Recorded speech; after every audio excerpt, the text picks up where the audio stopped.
Един бургер няма да те направи дебел, както една салата няма да те направи слаб. Запомни го. Балансът е по-важен от перфекционизма. Снощи бях на вечеря с приятели. Всички поръчаха салати, само аз един огромен сочен бургер с пържени картофи. Погледите бяха красноречиви. Един приятел ми се изсмя и каза: нали ще влизаш във форма? Нали си на режим? Храниш се правилно. Какво правиш този сочен бургер? И аз се усмихнах, защото знам това, което той не знае.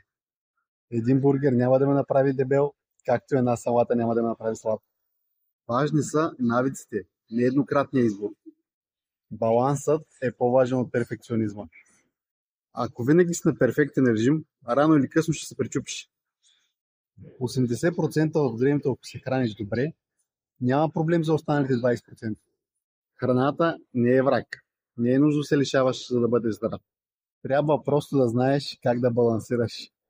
Така че следващия път, който ще почувстваш виновен за нездравословно хранене, спри. Една храна няма да развали прогреса ти.